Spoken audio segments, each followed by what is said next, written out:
تصوير. خلينا نشغل برنامج التصوير. اوكي، ندخل على اخر حرب. الصراحة ضايقتني للاسف، يعني كان مسح، يعني فرق مسح. الحمد لله على كل حال. المهم خلينا نشغل الهجمة كخلفية وراح نتكلم بعد قليل.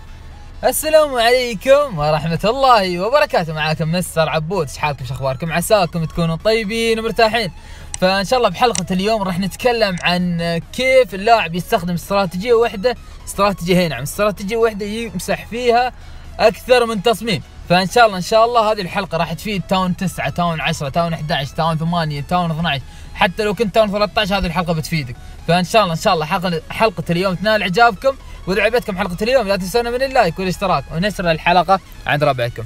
انزين، فالحين خلينا نبدا بالموضوع، وراح احط لكم مثلا صورة فيها شرح مبسط يعني وانا اتكلم. المهم الله يسلمكم، في لعبة كلاش اوف كلانز مثل ما تعرفون في كثير من الجنود، في كثير من الاستراتيجيات اللاعبين يستخدمونها. فانا كلاعب في كلاش اوف كلانز كيف شو هي الطريقة اللي استخدم فيها التصميم، استخدم فيها استراتيجية علشان امسح قرية. يعني مثلا هذه القرية اللاعب كيف فكر بهذه الاستراتيجية، انا راح اقول لكم.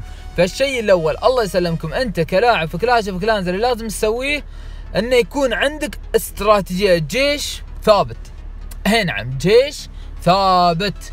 هالجيش ابدا ما تغيره. يعني مثلا خلنا اراويكم شوي مثال. فالحين عندكم هني، فشوفوا هذه الاستراتيجية اول شيء عندي، ولا مو باول استراتيجية، هذه الاستراتيجية. فبهذه الاستراتيجية الله يسلمكم انا ماخذ استراتيجية الملكة الماشية مع 2 لافا وبالونات مع ويزرد مع وول بريكر والخلطات. المهم هذه الاستراتيجية حلوين. هذه الاستراتيجية الله يسلمكم انا استخدمها في كل الهجمات. نعم، في كل هجمات السيرش استخدم هذه الاستراتيجية علشان شو تأهلني اني استخدمها في الحرب. كيف يا عبود؟ ما فهمنا، اتمنى انك توضح زيادة. فعليكم راح اوضح لكم اياه. خلني بس ادخل على هجمة من الهجمات. زين، فوين اي هجمة؟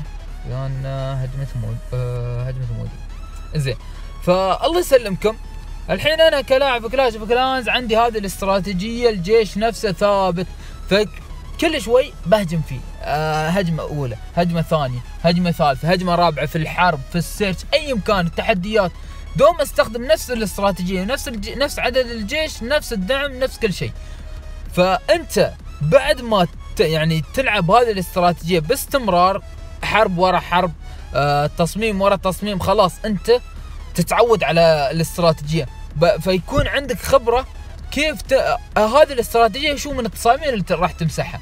يعني اول ما تدش الحرب تقول هذا التصميم الاول، تصميم لا انا ما اقدر امسحها، التصميم الثاني لا ما اقدر امسحها، التصميم الثالث هي انا اقدر امسحها. ليش؟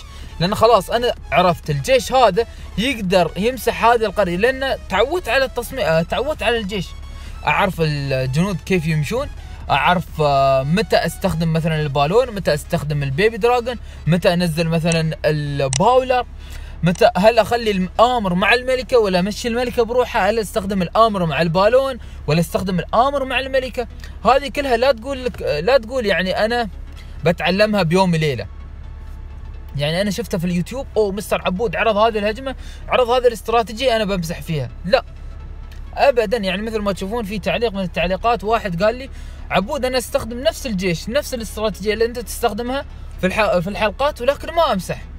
تعرف ليش ما تمسح انت؟ اسمعني، سواء هالكلام لك انت كمتابع وكمتابعين انتم للقناه.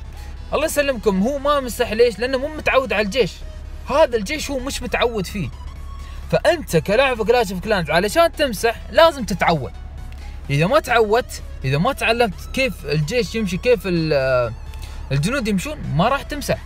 نعم صدقني ما راح تمسح، ما راح تتمكن من الاستراتيجية ابدا. صراحة هذه وجهة نظري انا كلاعب في كلاش اوف كلانز. الصراحة لي تقريبا 5 سنين او 4 سنين العب اللعبة، انا هذا اللي اشوفه.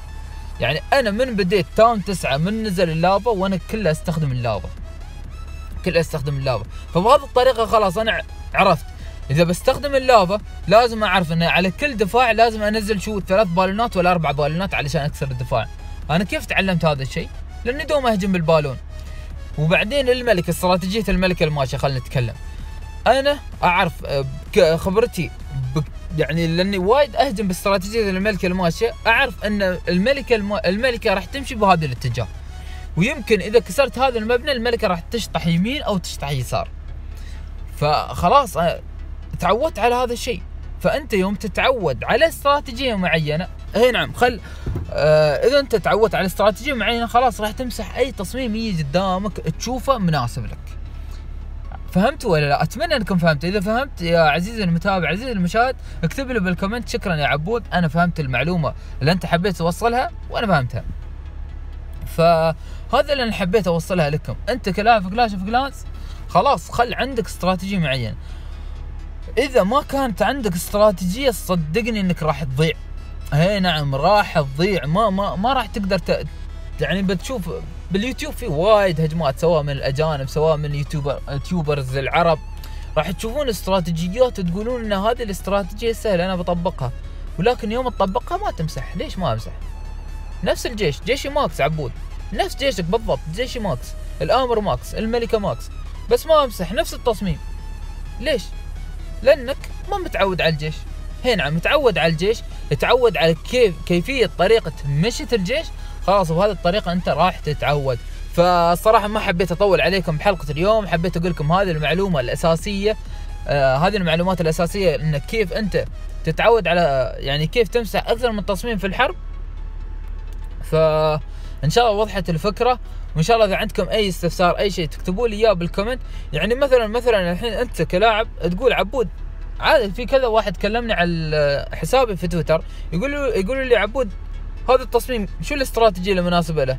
انا ما اقدر اقول لك كيف الاستراتيجيه لانك انت ما بتفهم او ما بتعرف كيف بتهجم بالاستراتيجيه اللي انا في بالي، لان انا خلاص تعودت على جيش معين اقدر امسح فيه، انت مو متعود على هذا الجيش فما راح تمسح فيه.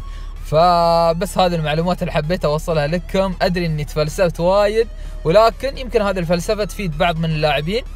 يعني حبيت اشارككم اللي انا اسوي في اللعبه، حبيت اوصل يعني ما اخلي المعلومه لي انا شو بستفيد فيها، ابغى الناس الثانيين بعد يستفيدون. فان شاء الله حلقه اليوم نالت اعجابكم، واتمنى تنشرون وتستمرون بهذا الدعم بالحلقات اللي ننزلها لكم انتم يا المتابعين.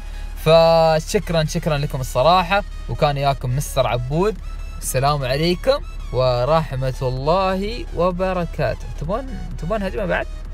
لا اكتبوا لي بالكومنتات اذا حابين نعرض هجمات زياده في السيرش، هجمات زياده في الحرب. مثل ما تشوفون قريتي ماكس ما عندي شيء اطوره، نتريا تحديث كلاش اوف كلانز. المهم يلا مع السلامه.